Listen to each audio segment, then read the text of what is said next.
तो हेलो मेरे प्यारे बच्चों, क्या हाल चाल। उम्मीद है आप स्वस्थ होंगे, मस्त होंगे और आपकी पढ़ाई ज़बरदस्त शानदार तरीके से चल रही होगी। तो स्वागत है एक बार फिर से क्लास 11th के रसायन विज्ञान में। तो चैप्टर नंबर हम 3 पढ़ रहे हैं, तत्वों का वर्गीकरण। तो आज हम पढ़ने वाले हैं परमाणु के आवर्ती गुण, जिसमें परमाणु त्रिज्या और आयनन ऊर्जा के बारे में हम जानने वाले हैं। तो आइए शुरू करते हैं अपने टॉपिक को समय न बर्बाद करते हुए। तो हम रसायन विज्ञान का एक बेसिक सीरीज शुरू किए हैं, जो आप 11th में हैं, तो वो भी क्या है, आपके लिए बेनिफिट है, तो उसको जाकर जरूर देखिएगा। तो आइए शुरू करते हैं टॉपिक को। तो परमाणु के आवर्ती गुण, जो परमाणु के आवर्ती गुण हैं, मतलब जो आवर्त सारणी के क्या हैं, गुण हैं, कहाँ पर जाने पर, आवर्त में बाएं से दाएं जाने पर परमाणु त्रिज्या पर क्या फर्क पड़ेगा, आयनन ऊर्जा में क्या फर्क पड़ेगा, इलेक्ट्रॉन बंद ऊर्जा क्या होगी, विद्युत ऋणात्मकता क्या होगी, धातु के लक्षण क्या होंगे, इन सब के बारे में हम डिटेल के साथ क्या करना है, परमाणु के आवर्ती गुण में हम पढ़ने वाले हैं। तो आइए सबसे पहले हम देखते हैं परमाणु त्रिज्या। मतलब कोई भी परमाणु होता है, ये क्या हमारा एक परमाणु है। इस परमाणु की त्रिज्या हम कहाँ से जानते हैं? तो इस परमाणु की हमको त्रिज्या निकालने के लिए हमको क्या करना पड़ेगा, इसके नाभिक में घुसना पड़ेगा। तो इसके नाभिक, इसका मान लिया क्या, ये हमारा इसका नाभिक है। इसके नाभिक से इसके नाभिक से अंतिम इलेक्ट्रॉन, मतलब अंतिम इलेक्ट्रॉन यदि यहाँ पर है, तो अंतिम इलेक्ट्रॉन, इसके नाभिक से अंतिम इलेक्ट्रॉन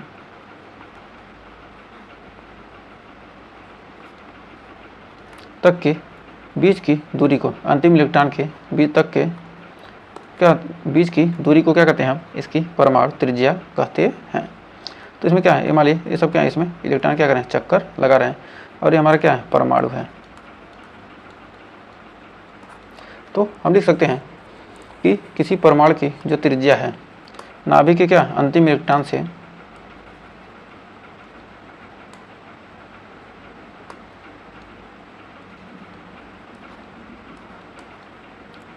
ये अंतिम इलेक्ट्रॉन से क्या है, ये हमारा क्या है, नाभिक है। नाभिक क्या है, प्रोटॉन इलेक्ट्रॉन, प्रोटॉन और न्यूट्रॉन होते हैं। तो हम लिख सकते हैं कि परमाणु त्रिज्या किसी परमाणु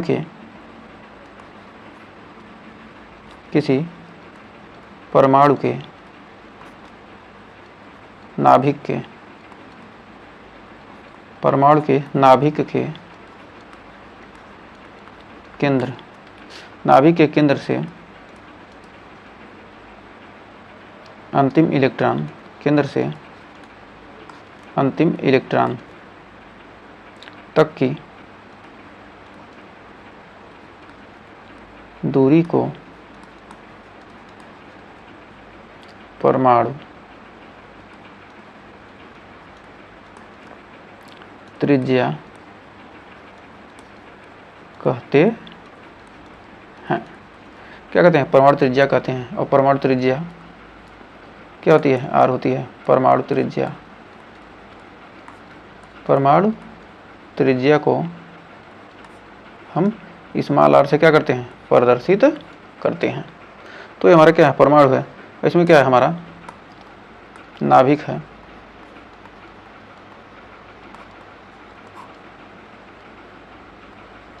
परमाणु हो रही है, हमारा क्या है, परमाणु का नाभिक है। तो ये अच्छे से इसको थोड़ा सा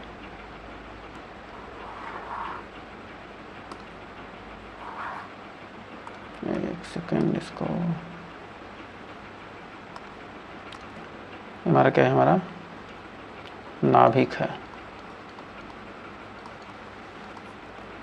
यहाँ से यहाँ तक के बीच की दूरी को हम क्या करते हैं, आर से। इसमें क्या है, इलेक्ट्रॉन क्या करें, चारों तरफ क्या करें, चक्कर लगा रहे हैं। और ये हमारा क्या है, परमाणु है। अंतिम इलेक्ट्रॉन के बीच की दूरी को क्या कहते हैं, हम परमाणु त्रिज्या कहते हैं।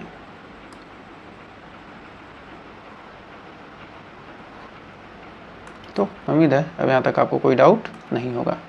तो आइए बढ़ते हैं आगे। अब परमाणु त्रिज्या कितने प्रकार करते हैं, 3 प्रकार के। परमाणु त्रिज्या को 3 प्रकार में बांटा गया, वान डेर वाल त्रिज्या, सहसंयोजक त्रिज्या और धात्विक त्रिज्या। जो धातु होंगे उनकी त्रिज्या कुछ और होगी, वान डेर वाल त्रिज्या कुछ और होगी। तो आइए सबसे पहले हम देखते हैं वान डेर वाल त्रिज्या होती क्या है।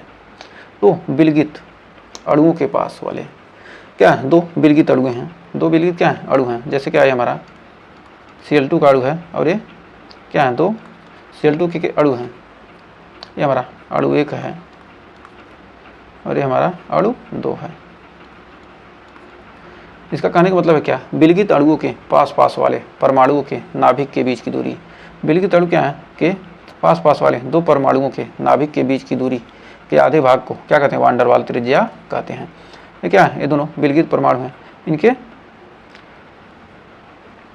बीच की नाभिक के बीच की दूरी, ये हमारा इसका नाभिक है, इसके बीच की दूरी को क्या कहते हैं हम, परमाणु त्रिज्या, ये क्या कहते हैं, वान डेर वाल त्रिज्या कहते हैं। ये हमारा हो जाएगा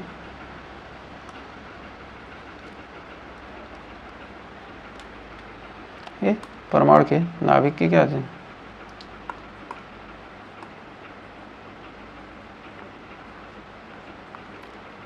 ये हमारा नाभिक है, ये हमारे क्या है इसमें, ये हमारा क्या है, नाभिक है। तो यहाँ से यहाँ तक के बीच की क्या कहते हैं, दूरी को क्या कहते हैं, परमाणु त्रिज्या हम, ये वान डेर वाल त्रिज्या कहते हैं। इसे हम क्या करते हैं, डी से प्रदर्शित करते हैं। इसे क्या कहते हैं, आर से प्रदर्शित करते हैं, मतलब इनके बीच की दूरी के आधे के बराबर होती है। तो लिख सकते हैं कि विलगित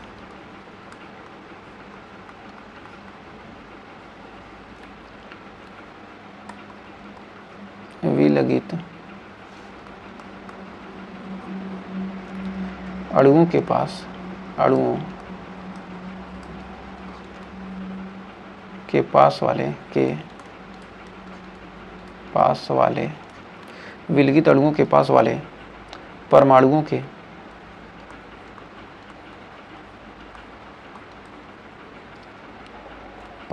के नाभिक के बीच की, नाभिक के बीच की दूरी के, बीच की दूरी के आधे भाग को वान डेर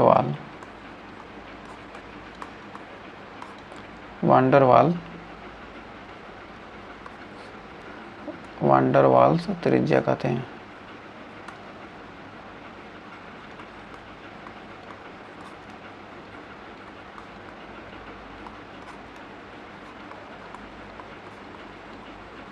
मतलब क्या है, दो विलगित परमाणु हैं, उनके पास वाले परमाणु के नाभिक के बीच की दूरी के, दो विलगित अणुओं के पास वाले जो परमाणु के नाभिक हैं, दो विलगित क्या हैं, अणु हैं, उनके पास वाले परमाणु, उनके पास जो परमाणु है उसके नाभिक के बीच की दूरी के आधे भाग को क्या कहते हैं, वान डेर वाल त्रिज्या कहते हैं। तो यहाँ पर वान डेर वाल त्रिज्या हो जाएगा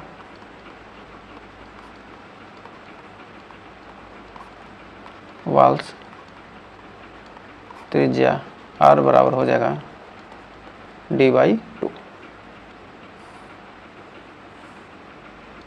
आर बराबर d/2 हो जाएगा। तो उम्मीद है यहाँ तक कोई डाउट नहीं होगा। अब सहसंयोजक त्रिज्या, सहसंयोजक त्रिज्या किसी सहसंयोजक अणु के दो परमाणुओं के, मतलब कोई सहसंयोजक अणु है, इसे क्या है, दो परमाणु, मान ली Cl2 के क्या हैं, दो परमाणु हैं, दो परमाणुओं के, ये हमारा क्या है, इसका हमारा क्या है, नाभिक है। नाभिक में क्या होंगे, प्रोटॉन इलेक्ट्रॉन तो कुछ तो होंगे ही, प्रोटॉन और न्यूट्रॉन होते हैं। तो इसके कर रहा है किसी सहसंयोजक अणु के दो परमाणुओं के, ये क्या है, ये दो परमाणु हैं, एक और दो, दो परमाणुओं के नाभिकों के, इनके नाभिकों के बीच की दूरी, ये नाभिक है, इन नाभिक के, इस नाभिक के बीच की दूरी, ये नाभिक है, नाभिक के बीच की दूरी के आधे भाग को, बीच की दूरी के, बीच की दूरी के आधे भाग को सहसंयोजक त्रिज्या कहते हैं। इसे क्या करते हैं, डी, इसके बीच की दूरी क्या है, डी है। तो सहसंयोजक त्रिज्या क्या हो जाएगी, d/2 हो जाएगी। तो यहाँ लिख सकते हैं कि किसी सहसंयोजक अणु में, किसी सह संयोजक अणु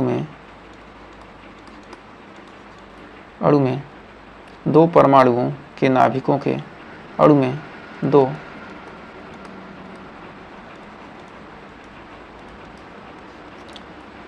परमाणुओं के नाभिकों के बीच की दूरी d का आधा भाग, दूरी d का आधा भाग सहसंयोजक त्रिज्या कहलाती है। भाग सहसंयोजक त्रिज्या कहलाती है। मतलब सहसंयोजक अणु कौन से हो जाएंगे? जैसे सहसंयोजक अणु क्या होंगे? अणु क्या है? Cl2, H2, N2, O2, F2, ये सब क्या है? सहसंयोजक अणु हैं। ये हमारा क्या है? अणु है। इसमें क्या हो? Cl single bond Cl। तो ये क्या है? दोनों के बीच की क्या होगी? दोनों के नाभिकों के बीच की जो हमारी क्या होगी? त्रिज्या क्या कहलाएगी? सहसंयोजक त्रिज्या कहलाती है। तो सहसंयोजक त्रिज्या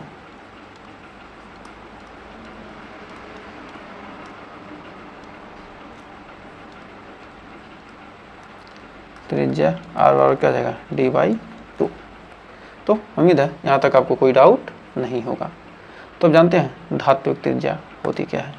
तो अब देखते हैं धात्विक त्रिज्या मतलब किन्हीं दो धातुओं के, मतलब किसी धातु के जालक, मान ली क्या है? ये कोई धातु का क्या है? जालक है। जालक में पास वाले दो परमाणु, इसके जालक में क्या है? पास के क्या है? दो परमाणु। पास वाले जालक, किसी धातु के जालक के पास वाले दो परमाणुओं के नाभिकों के बीच की दूरी का आधा भाग। दो परमाणु को क्या है? नाभिकों के ये बीच की दूरी क्या है? d के आधे भाग को क्या कहते हैं? हम धात्विक त्रिज्या कहते हैं। किसी धातु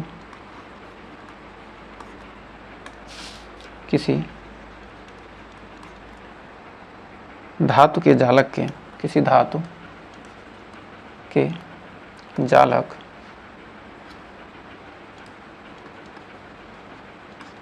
किसी धातु के जालक में पास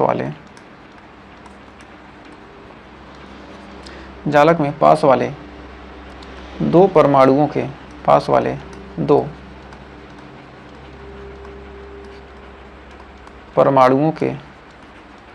परमाणुओं के नाभिकों के बीच की दूरी, नाभिकों के बीच की दूरी d का आधा भाग, दूरी का आधा भाग धात्विक त्रिज्या कहलाती है। आधा भाग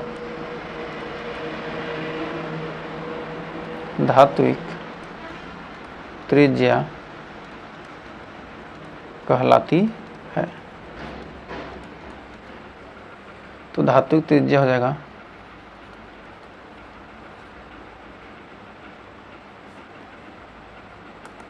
यहाँ पर हो जाएगा धात्विक त्रिज्या r बराबर हो जाएगा d/2। ये हमारा क्या है? धात्विक जालक है।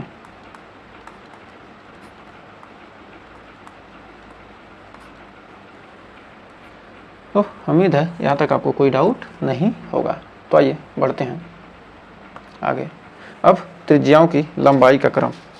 तो इनमें कौन सी त्रिज्या सबसे बड़ी होती है? तो त्रिज्याओं के लंबाई का क्रम। तो त्रिज्याओं के लंबाई का क्रम हम देखते हैं। सहसंयोजक त्रिज्या, सहसंयोजक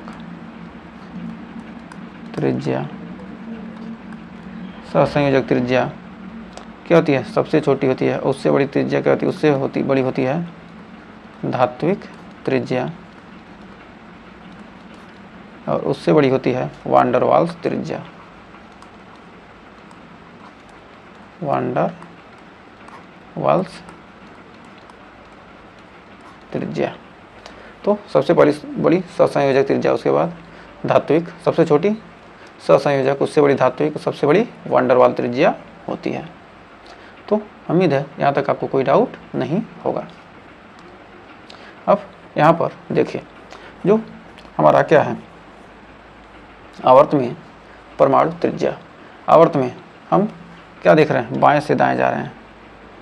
ये हम जा रहे हैं कहाँ, बाएं से दाएं। ये हमारा बाएं से दाएं, बाएं से दाएं जाने पर देख रहे हैं क्या हो रहा है, परमाणु त्रिज्या क्या हो रही है, घटती है। परमाणु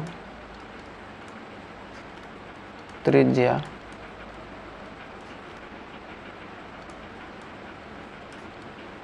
घटती है। और वर्ग में, ये हमारा क्या वर्ग है, वर्ग में ऊपर से नीचे आने पर, ऊपर से नीचे क्या रहे हैं, वर्ग में ऊपर से क्या कर रहे हैं, हम नीचे आ रहे हैं, तो परमाणु त्रिज्या क्या हो रही है, बढ़ती है।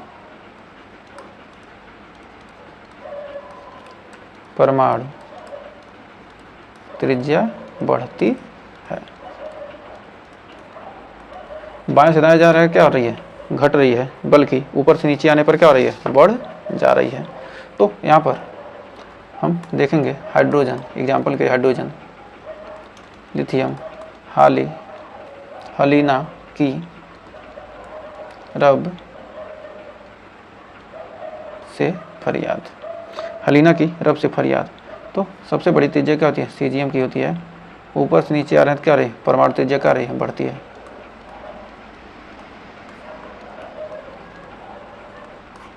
त्रिज्या बढ़ती है। तो परमाणु त्रिज्या कहाँ तक बढ़ती है, सीजियम तक बढ़ती है। तो उम्मीद है यहाँ तक आपको कोई डाउट नहीं होगा। तो आइए बढ़ते हैं आगे। तो कह रहा है निम्नलिखित में से किस परमाणु की त्रिज्या सबसे अधिक है। तो निम्नलिखित में से किस परमाणु की त्रिज्या सबसे अधिक है, जल्दी से कमेंट बॉक्स में आंसर दीजिए इसका, जल्दी से। तो इसमें देखिए hydrogen, lithium, sodium, potassium, rubidium, caesium. Hydrogen, lithium, sodium, potassium, rubidium. सबसे नीचे क्या है, रुबिडियम। रुबिडियम से नीचे कोई है इसमें, नहीं। तो ऑप्शन नंबर डी वाला आपका हो जाएगा सही। तो उम्मीद है यहाँ तक आपको कोई डाउट नहीं होगा। तो आइए आगे देखते हैं हम। तो देखिए करा परमाणु त्रिज्या को प्रभावित करने वाले कारक। परमाणु त्रिज्या को कौन कौन से कारक प्रभावित कर सकते हैं। तो आइए देखते हैं परमाणु त्रिज्या को, परमाणु त्रिज्या को प्रभावित करने वाले कारक। परमाणु त्रिज्या कैसे प्रभावित होती है। तो मान लीजिए क्या है, ये हमारा बोरान है, बोरान का 5 है, तो 2,3। और एल्युमिनियम का हमारा परमाणु क्रमांक कितना है, 13, 2, 8, 3। फिर हमारा कार्बन का है 6, यानी 2,4। तो हम जानते हैं कि जो हमारा बोरान है 5, इसमें नाभिक है, ये क्या है, इसमें पहले कक्षा में कितने इलेक्ट्रॉन है, 2, और दूसरे में क्या है, 3 इलेक्ट्रॉन, 1, 2, 3। और यहाँ पर एल्युमिनियम है जिसका परमाणु क्रमांक 13। तो यहाँ पर 1 ठो, 2 ठो, फिर 3 ठो,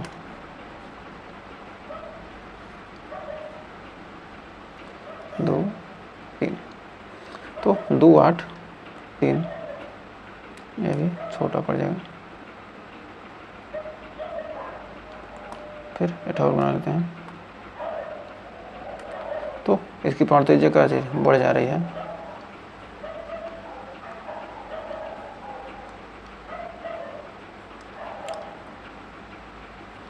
तो पहले में कितने इलेक्ट्रॉन है, पहले में कितने हैं 2, दूसरे में 8, 4, 5, 6, 7, 8, 8 2 10 और 3 13, 1 2 3। तो यहाँ पर हम देख रहे हैं, यहाँ से यहाँ तक आगे बढ़ते हैं तो हमारा क्या बोरान, बोरान के बाद क्या आएगा 6 कार्बन।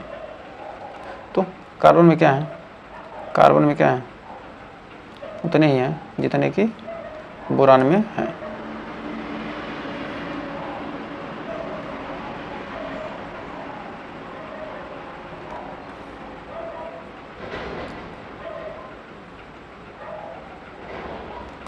तो यहाँ पर देखेंगे 2 पहले कोष में हैं और फिर 4, 1 2 3 4 दूसरे कोष में।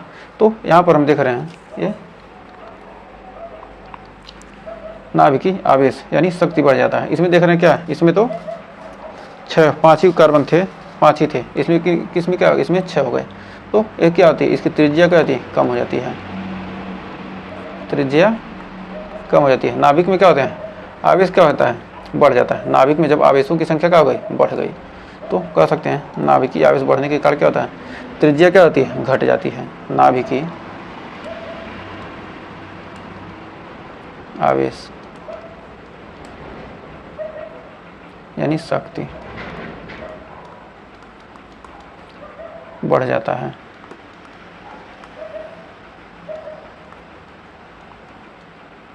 नाभिकीय आवेश क्या होगा, बढ़ जाएगा, क्या होगा, एक दूसरे क्या करेंगे, पास ही रह जाएंगे और क्या होगा, इसकी त्रिज्या क्या होगी, छोटी हो जाएगी।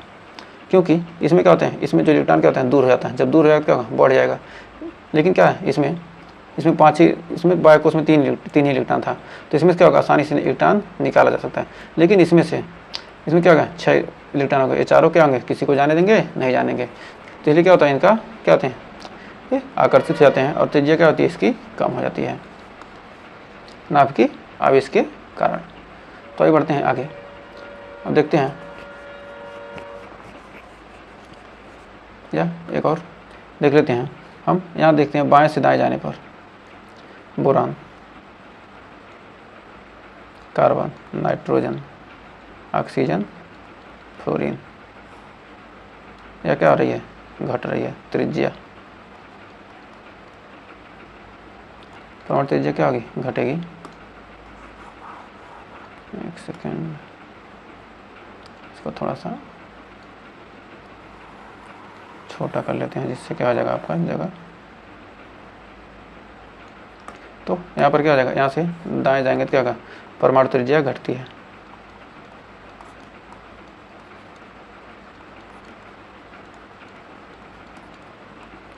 घटती है बाएं से दाएं। सबसे कम क्या हो जाएगी, फ्लोरीन की होती है। तो सबसे छोटी त्रिज्या किसकी होगी, फ्लोरीन की होगी। फिर आगे बढ़ते हैं आगे, कर आयनिक त्रिज्या। अब जानते हैं आयनिक त्रिज्या होती क्या है, मतलब कोई भी आयन है उसकी त्रिज्या कैसी होगी। तो मान लीजिए क्या, एक परमाणु, एक है परमाणु, एक परमाणु है, इसमें से क्या हो गया, एक इलेक्ट्रॉन क्या हो गया, निकल गया। जब एक इलेक्ट्रॉन क्या हो जाएगा, इसमें से निकल जाएगा तो इसकी त्रिज्या क्या हो जाएगी, छोटी हो जाएगी। और परमाणु 2,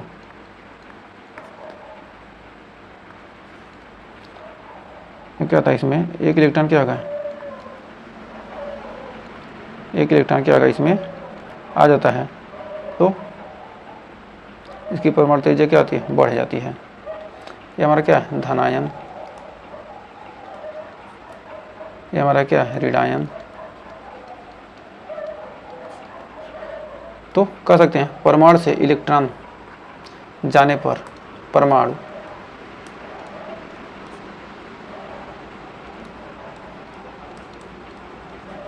से इलेक्ट्रॉन जाने,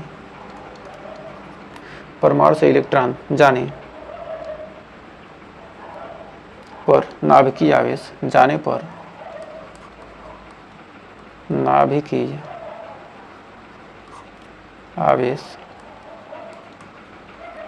जाने पर नाभिकीय आवेश बढ़ने से परमाणु से इलेक्ट्रॉन जाने पर नाभिकीय आवेश बढ़ने से धनायन की त्रिज्या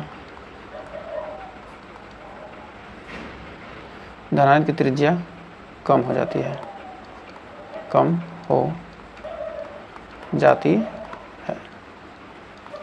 धनायन की त्रिज्या क्या होती है? कम हो जाती है। जब नाभिकीय आवेश बढ़ेगा तो क्या होगा? धनायन की त्रिज्या क्या हो जाएगी? कम हो जाएगी। नाभिकीय आवेश बढ़ने से क्या होता है? परमाणु त्रिज्या क्या होती है? घटती है। तो आइए हम जानते हैं कि Na यानी सोडियम की त्रिज्या क्या होती है? Na प्लस से, Na की त्रिज्या क्या होती है? Na प्लस से बड़ी होती है। ये परमाणु है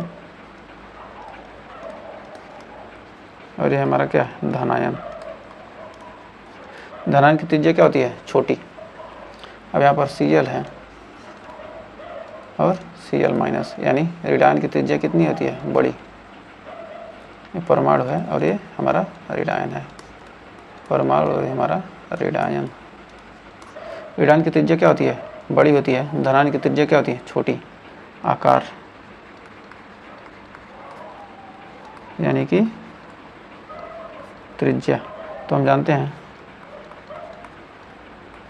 Na और Na प्लस, ये सही है कि B सही है? आकार त्रिज्या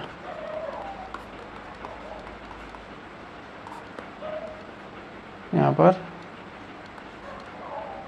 Cl greater than Cl minus, Cl less than Cl minus, A B. कौन सा सही होगा? क्या होगा? धनायन की त्रिज्या क्या होती है? छोटी होती है और यहाँ पर ऋणायन की त्रिज्या क्या होती है? बड़ी होती है। तो यहाँ पर आसानी से आप आंसर इसका दे सकते हैं। फिर क्वेश्चन करा, निम्न आयनों में उनके आकार और त्रिज्या के बढ़ते क्रम में लिखिए। निम्न आयनों में निम्न आयनों को उनके आकार, त्रिज्या, आकार यानी त्रिज्या के बढ़ते क्रम में लिखिए। इनको क्या करना है? बढ़ते क्रम में लिखना है। जैसे दिया question, Al 3 plus Na plus और Mg डबल प्लस। तो हम जानते हैं यहाँ पर यदि x पर डबल प्लस है और x पर प्लस है तो क्या होगा? x प्लस क्या होगा? बड़ा होगा। ये संकेत है। तो यहाँ पर हल। तो क्या होगा? सबसे अधिक धनायन क्या होगा? सबसे छोटी त्रिज्या, और सबसे कम ऋणायन जैसा धनायन क्या होगा? घटता जाएगा और त्रिज्या क्या हो जाएगी? बढ़ती जाएगी। तो ये हो जाएगा हमारा बढ़ता क्रम।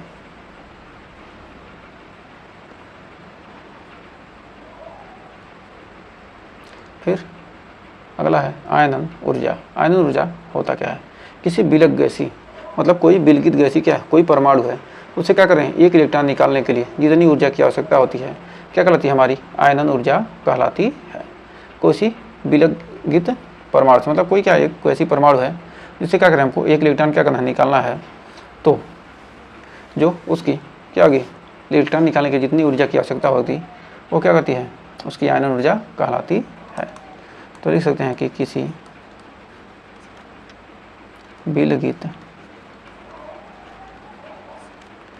विलगित या गैसीय परमाणु या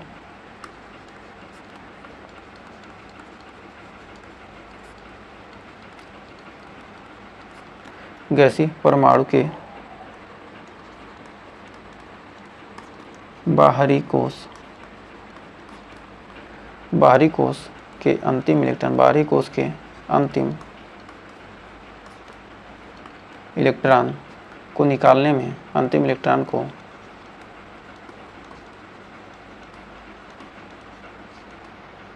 निकालने में जितनी ऊर्जा की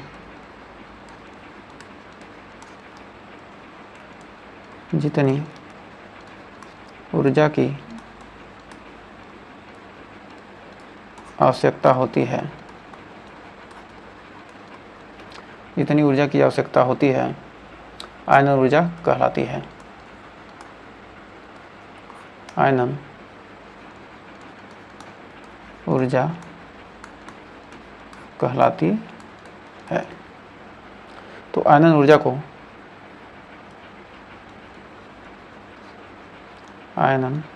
को आई ई या ई आयन से प्रदर्शित करते हैं,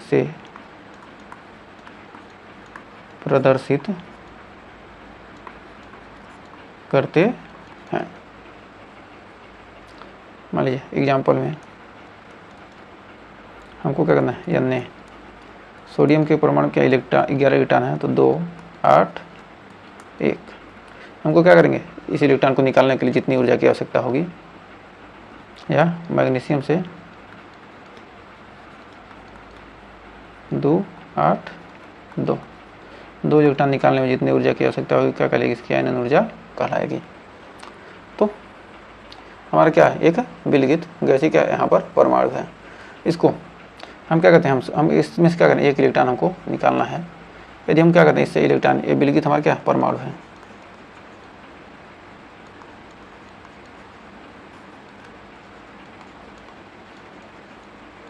मतलब क्या, एक परमाणु है जिससे क्या होगा, हमको इलेक्ट्रॉन को निकालना है। विलगित का मतलब क्या, कोई भी परमाणु है जिस पर क्या कोई आवेश नहीं है, तो उससे क्या करना, हमको इलेक्ट्रॉन निकालना है। तो यहाँ से एक इलेक्ट्रॉन निकालेंगे तो हमको क्या होगा, इसमें तो कुछ ऊर्जा देनी पड़ेगी ना। तो बाहरी इलेक्ट्रॉन निकालना है, बाहरी कक्षा से क्या करें, हम एक इलेक्ट्रॉन निकाल रहे हैं, तो इसकी जो निकालने में जो ऊर्जा क्या होगी, खर्च होगी, वही क्या कहलाएगी, आयनन ऊर्जा। ये क्या है, हमारी आयनन ऊर्जा कहलाती है। तो उम्मीद है यहाँ तक कोई डाउट नहीं होगा। तो आइए आयनन ऊर्जा को प्रभावित करने वाले कारक। तो आयनन ऊर्जा किस प्रकार से प्रभावित होती है, तो आइए देखते हैं। तो परमाणु त्रिज्या, पहला है परमाणु त्रिज्या।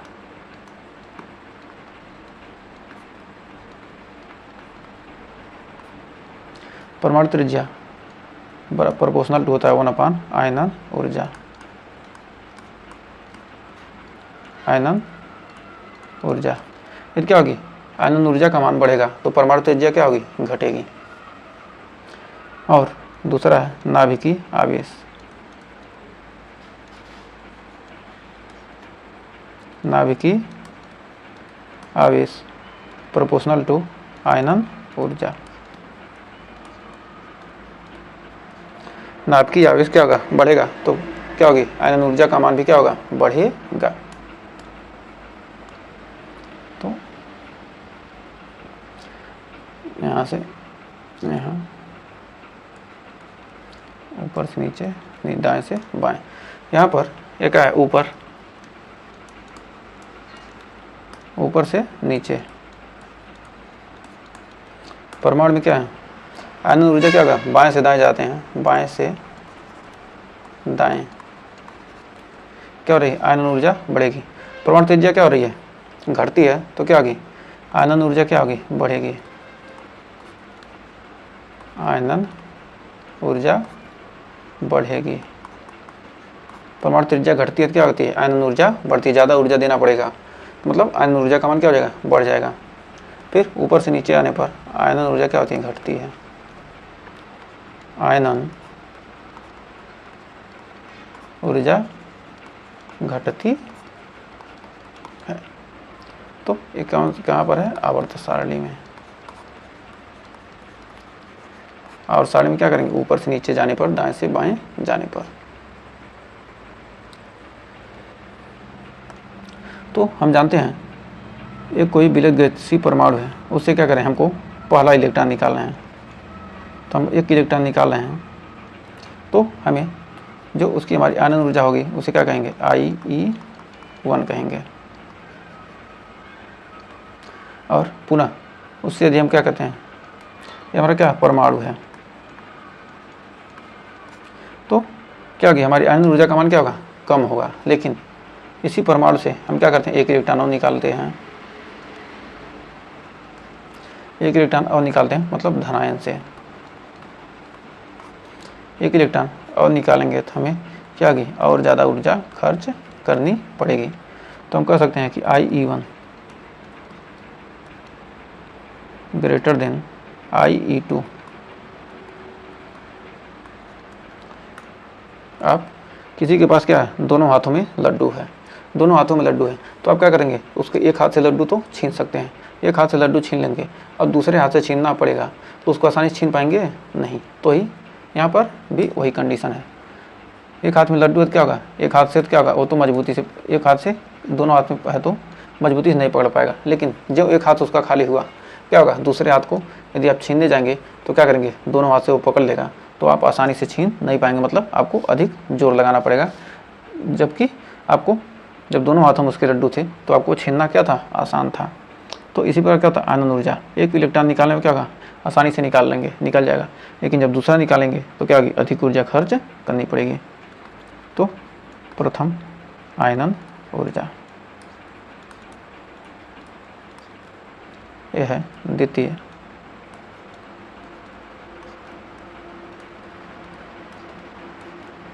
आयनन ऊर्जा IE2। तो नोट में हम लिख सकते हैं, नोट,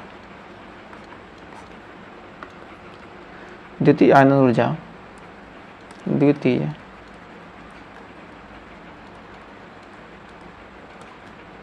आयनन ऊर्जा प्रथम आयनन ऊर्जा से, प्रथम आयनन ऊर्जा से सदैव अधिक होती है, अधिक होती है, क्योंकि इलेक्ट्रॉन निकलने, क्योंकि इलेक्ट्रॉन निकलने पर नाभिकीय आवेश बढ़ जाता है, आवेश बढ़ जाता है। जब इलेक्ट्रॉन निकल जाएगा क्या होगा, उसका नाभिकीय आवेश क्या होता है, बढ़ जाता है। वो परमाणु त्रिज्या क्या होती है, घट जाती है, वह परमाणु त्रिज्या घट जाती है। इसलिए क्या होता है, जो प्रथम आयनन ऊर्जा होता है द्वितीय आयनन ऊर्जा से क्या होता है, कम होता है। यानी प्रथम आयनन ऊर्जा क्या होगा, कम होगा, लेकिन द्वितीय आयनन ऊर्जा क्या होगा, हमेशा अधिक होगी। फिर नोट में, यदि कोई परमाणु या आयन, यदि कोई परमाणु या आयन, परमाणु या आयन, यदि कोई परमाणु या आयन अस्थायी हो जाता है, अस्थायी हो जाता है, तो उससे इलेक्ट्रॉन निकालने में, इलेक्ट्रॉन निकालने में बहुत ऊर्जा की आवश्यकता होती है, निकालने में बहुत ऊर्जा की आवश्यकता होती है, आवश्यकता होती है। आयनन ऊर्जा का मान बहुत अधिक हो जाता है, मतलब कहने का मतलब है कि आयनन ऊर्जा का मान बहुत अधिक हो जाता है, बहुत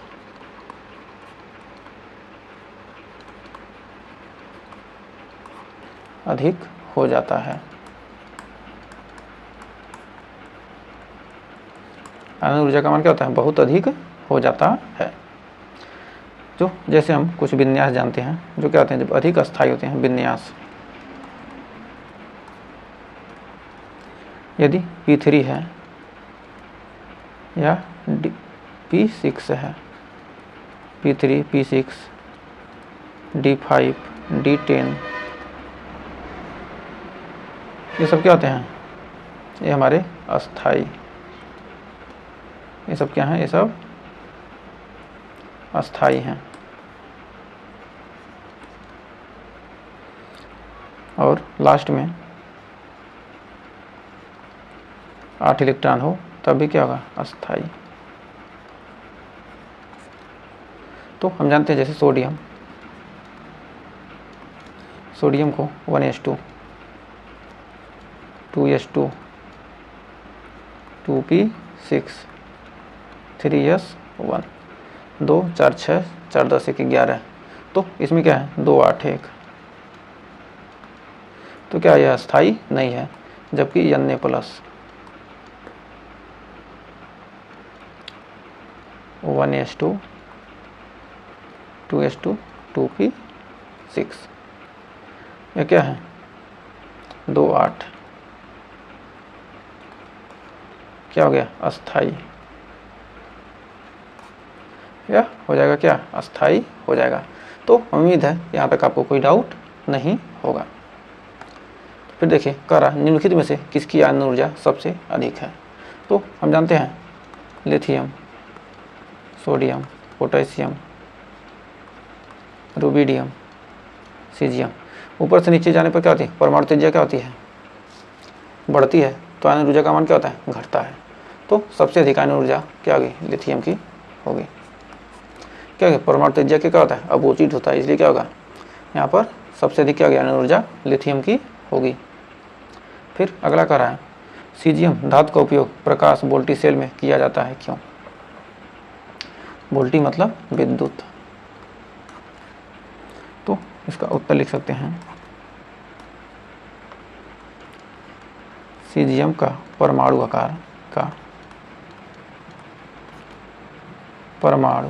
आकार यानी कि त्रिज्या बड़ा होने के कारण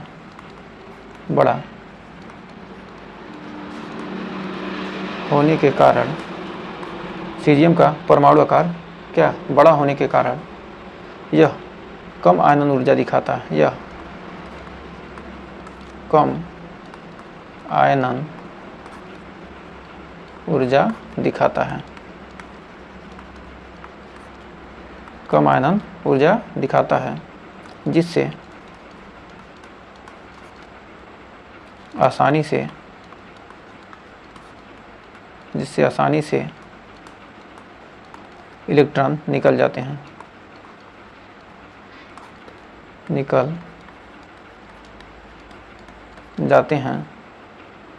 वह विद्युत प्राप्त होती है,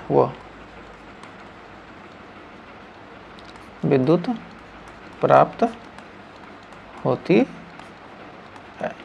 तो उम्मीद है यहाँ तक आपको कोई डाउट नहीं होगा। तो आइए बढ़ते हैं आगे। तो कह रहा है आयनन ऊर्जा अधिक किसकी होती है? हमारा एक उदाहरण है, आयनन ऊर्जा अधिक। यहाँ पर आकार जो क्या है देख रहे हैं, हमारा नाइट्रोजन का आकार क्या है? ऑक्सीजन से बड़ा है। नाइट्रोजन का आकार क्या है? ऑक्सीजन से बड़ा है। लेकिन क्या है? ये अपवाद है। अपवाद क्योंकि आयनन ऊर्जा क्या है? अधिक है। आयनन ऊर्जा अधिक क्यों है? जैसे देखिए 7 नाइट्रोजन और इसमें क्या है? 8 ऑक्सीजन। तो यहाँ पर देख रहे हैं 1s2, 2s2, 2p3, 4 3 7।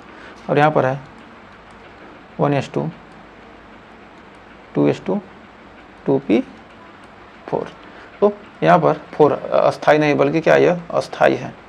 अर्धपूर्ण भरे, इसमें क्या है, नाइट्रोजन इसलिए क्या है, अस्थाई है, क्योंकि क्या है, अर्धपूर्ण भरे, इसलिए क्या है, अस्थाई है। तो कह सकते हैं कि नाइट्रोजन से इलेक्ट्रॉन निकालने में,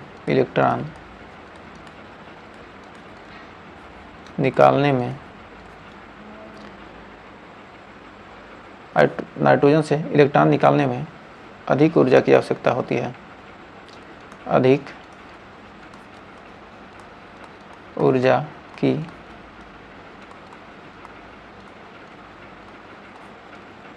आवश्यकता होती है। नाइट्रोजन से इलेक्ट्रॉन निकालने के लिए क्या हमें अधिक ऊर्जा की आवश्यकता होती है। अस्थाई विन्यास किसके कारण, अस्थाई विन्यास के कारण, अस्थाई विन्यास के कारण हमें क्या होती है, अधिक ऊर्जा की आवश्यकता होती है। तो उम्मीद है यहाँ तक आपको अच्छे से क्लियर हो गया होगा।